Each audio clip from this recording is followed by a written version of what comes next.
আমার শরীরটা ভীষণ খারাপ, মাথা ব্যথা করতেছে। তারপরও কি করা যাবে, স্বামী সংসার বলে কথা, রান্না করাই লাগবে। তাই রান্না করার জন্য বটি নিয়ে সবজি নিয়ে বসে পড়লাম।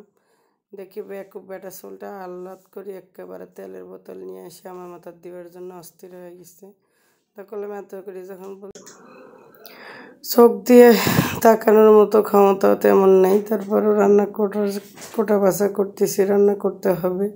স্বামী বলে কথা, স্বামীর জন্য এত খাটাপিটা, তারপরেও স্বামীরা বোঝে না যে একটা মেয়ে মানুষের সাহায্য সহযোগিতা কীভাবে করতে হয়।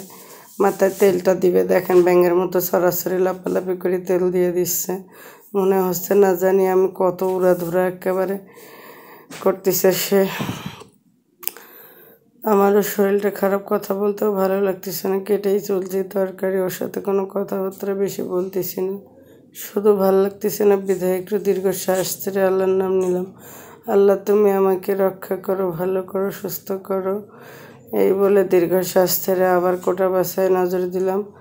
ও দেখেন কি স্টাইলে তেল মাথায় দিয়ে দিচ্ছে, মনে হয় যে জন্তু জানোয়ারের পালক ধরে নাড়াচাড়া করে দিচ্ছে মনের সুখে।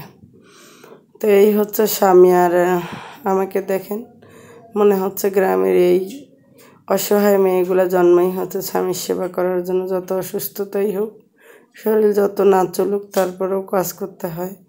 এই হচ্ছে আমাদের জীবন। তো ভালোবাসাটা এরকমই হয়, স্বামীদের ভালোবেসে প্রত্যেকটা নারী এভাবেই করে, আমি যেরকম করতেছি। এটাই জীবন। মেয়েদের নিজস্ব বলে কোনো ঘর বাড়ি থাকে না, তার জন্য সব কিছু মানিয়ে গুছিয়ে নিয়ে মনে হয় যে না, সামনের দিকে পথে গিয়ে এটাই আমাদের জীবন। মনের বোবা কথাগুলো মনে থেকে যায়, বলা হয় না।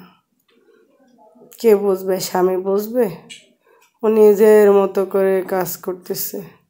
আমি ব্যথা পাচ্ছি না কি ভালো লাগতেছে জিজ্ঞেস করারও কীভাবে তেল দেওয়ার চেষ্টা করতেছে। চুলটা একেবারে ধরে বৈষ্ণবীদের মতো বেঁধে থাপ্পড় মারতেছে, মনে হয় তাল গাছের গোড়ায় উড়ে। বাপরে বাপ!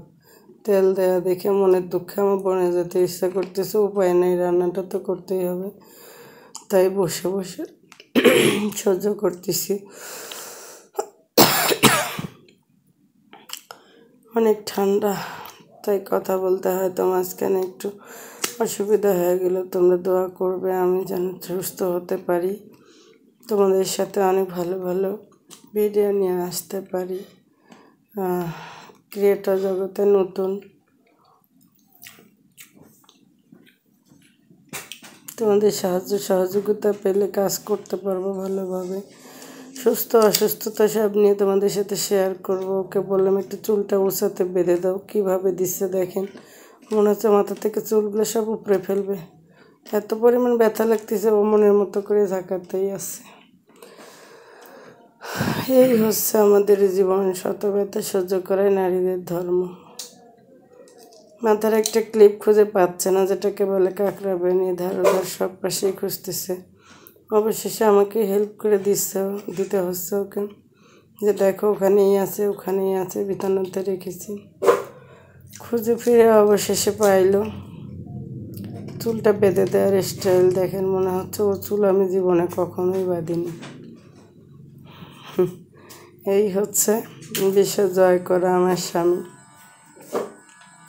সব খুঁজে খুঁজে একাকার আমাদের ছোট্ট একটা কুঁড়ে ঘর, যেখানে বিছানা সেখানেই রান্না, তোমরা দেখতেই পাচ্ছ। চুল বাঁধার স্টাইল, তো বিরক্ত হয়ে যাচ্ছি, তারপরেও কিছু করার উপায় নেই। অবশেষে মাথাটা বেঁধে দিল আর কি, অনেক চেষ্টা